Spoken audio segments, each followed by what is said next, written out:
Meantime, New York's Attorney General announcing a bill yesterday aimed at protecting consumers and small businesses from scams and deceptive practices as the Trump administration tries to wind down the Federal Consumer Financial Protection Bureau. Joining us this morning here at Post 9, Rohit Chopra helmed that agency before being fired by the White House last month. Rohit, welcome. Good to have you in. Same. What do you tell people about whether the agency is going away, being hobbled, somewhere in between? Well, who knows? I mean, what we're seeing is that all of the investigators have been benched.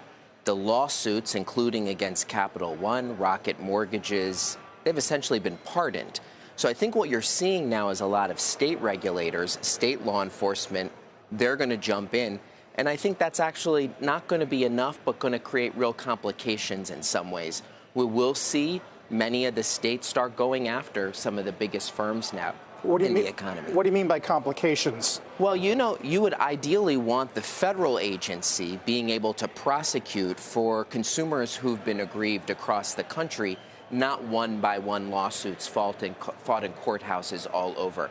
But I really think if you don't turn back on the CFPB, there will be costs to people who are borrowing for mortgages, using their credit card, and much more. Such as what, Rohit? Well, I think what you see is you really have a lot of innovation and competition with new players getting in. But we found all sorts of ways in which bigger firms could squeeze them out, in which bigger firms could bully or use their own power to stop them from gaining entry. So I think at the end of the day, we want lots of players offering lots of services. And we found a lot of wrongdoing in the past few years. How much money do you think did the agency pay for itself? Well, I would say it's a great investment in terms of the billions of dollars actually returned. But also, we can't forget one of the reasons why the agency was started was because of a financial crisis. No one actually looking at some of these non-bank companies that were part of predatory mortgage lending for years, and it blew everything up. You mentioned that you saw evidence of larger players able to kind of stifle new entrants. At the same time, we have heard these reports that the larger banks actually would prefer if the CFPB were still there. They would know the rules of the road. Maybe they have some influence. How does that break down? Yeah, I don't know. I think they have always wanted to see the CFPB go away. But there are costs of having no one there. There are costs when it comes to fair competition. And look, this is a choice.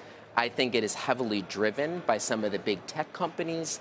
They were very worried when the CFPB started looking under the hood on how they were getting into payments, banking, and lending. So I think this is not a good situation. For investors, I think it's going to make it much trickier to figure out what are some of the risks when it comes to these state lawsuits and more.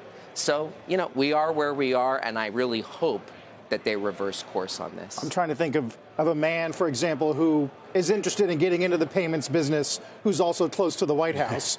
Is there an Elon Musk effect here? Well, I think it was strange to me that he got so fixated with a relatively small agency, and particularly fixated on the fact that the CFPB was looking hard at tech's entry into payments.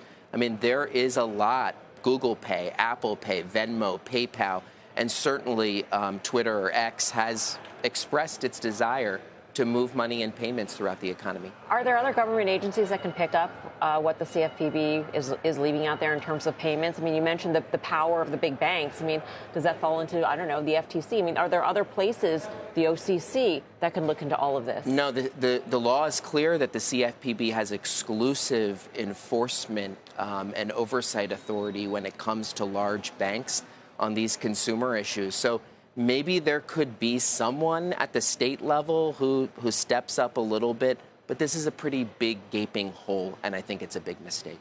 Are there particular policies or rules or approaches that CFPB took that you would most hope get preserved? In other words, is there sort of a baseline that you'd say, well, I understand that the mandate is shrinking, maybe it's going to essentially not have much enforcement, but what that was done should remain? Well, to me, a key piece is always having your eyes on the mortgage market.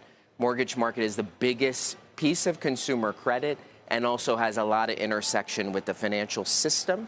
If there is problems in the mortgage market, they can quickly translate into the broader capital markets. And the CFPB was the only one looking at the mortgage servicers, the big non-bank mortgage lenders. So there could be problems, and I personally feel, why bait a financial crisis? Are you warning about the prospect of one?